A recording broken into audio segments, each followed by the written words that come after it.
Et le passé composé, qu'est-ce que c'est? Le passé composé, c'est un temps de conjugaison. Il en existe plusieurs en français, comme le présent, l'imparfait, le futur simple, etc. Le passé composé est un temps qui sert à exprimer une action qui a eu lieu dans le passé et qui est normalement terminée au moment où l'on parle. Observez le texte suivant. J'ai regardé un film d'action hier. Le personnage principal a sauvé les gens coincés dans un immeuble en feu. Il est tombé et il s'est blessé gravement à la jambe.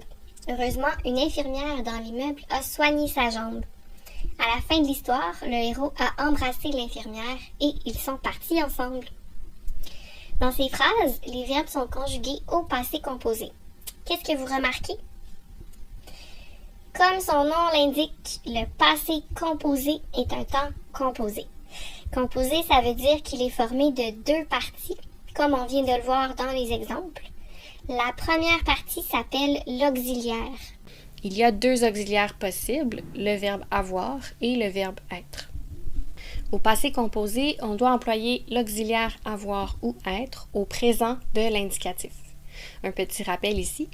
J'ai, tu as, il a, nous avons, vous avez, elles ont. Je suis, tu es, elle est, nous sommes, vous êtes, ils sont. On ajoute ensuite la deuxième partie de la conjugaison, le participe passé du verbe qu'on veut utiliser. C'est comme ça qu'on a conjugué le verbe regarder dans la première phrase de notre texte. On a pris l'auxiliaire avoir au présent de l'indicatif, j'ai, et on a ajouté le participe passé du verbe regarder, regarder, accent aigu. J'ai regardé. Voilà. À la forme négative, on fait exactement la même chose et on ajoute ne et pas de chaque côté du verbe auxiliaire. Prenons un autre exemple. Je conjugue le verbe étudier au passé composé avec vous.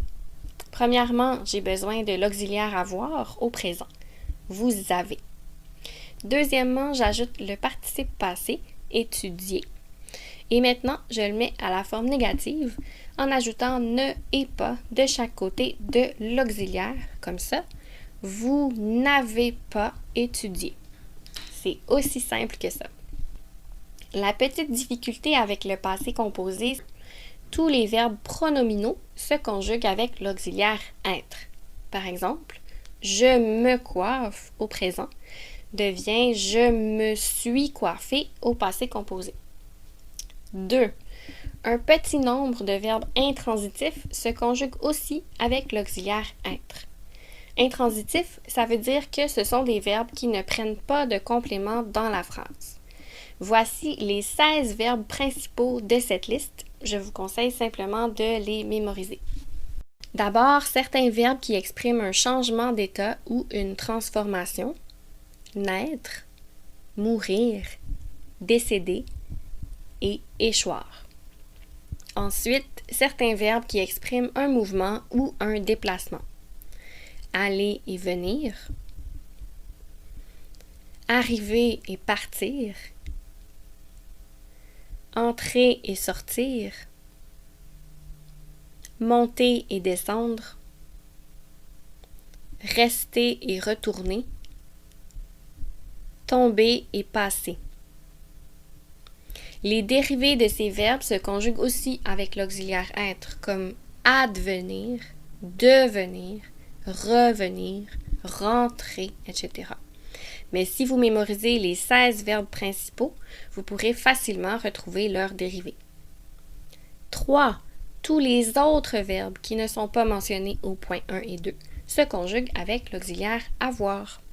Parlons de la petite exception à cette règle, parce que oui, en français, on aime ça les exceptions. Certains verbes peuvent se conjuguer avec l'auxiliaire avoir ou avec l'auxiliaire être, selon le contexte. C'est le cas des verbes entrer, rentrer, monter, descendre, sortir, retourner et passer. Comme je l'ai dit plus tôt, lorsque ces verbes sont intransitifs, donc lorsqu'ils n'ont pas de complément dans la phrase, ils prennent l'auxiliaire être. Mais parfois, ces verbes peuvent avoir un complément. Quand ils ont un complément, ils prennent plutôt l'auxiliaire avoir. Par exemple, hier, je suis rentrée à 20h. J'ai rentré le courrier en même temps. Dans la première phrase, le verbe rentrer n'a pas de complément. Rentrer qui? Rentrer quoi? Rien. Comme il n'a pas de complément et qu'il fait partie de la liste que j'ai citée plus tôt, il prend l'auxiliaire être. Mais dans la deuxième phrase, le même verbe rentrer a un complément. J'ai rentré quoi? Le courrier. Comme il a un complément, il prend l'auxiliaire avoir. Voilà. Finalement, jetons un œil au participe passé. En effet, une fois que vous avez trouvé le bon auxiliaire, il vous reste seulement à former le participe passé du verbe que vous voulez conjuguer. Pour ce faire, c'est très simple. On utilise généralement le radical du verbe à l'infinitif et on ajoute une terminaison.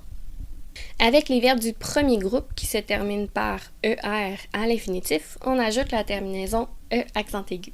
Par exemple, pour le verbe regarder, on utilise le radical regarde et on ajoute la terminaison « et », regarder. Avec les verbes du deuxième groupe qui se terminent par « IR » à l'infinitif, on ajoute la terminaison « i ».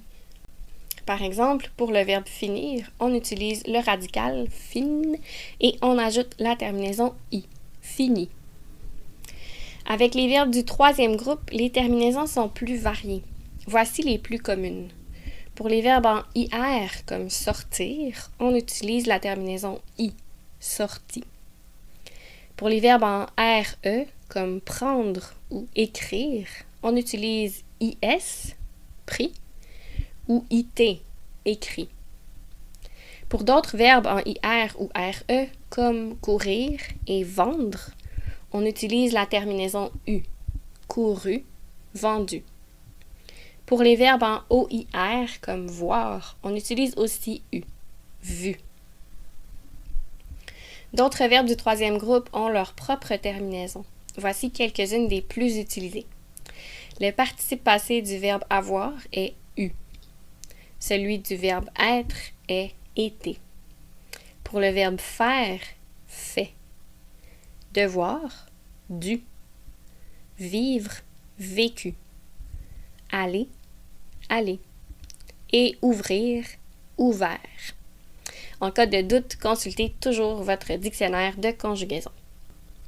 Voilà, c'est tout pour ma capsule sur le passé.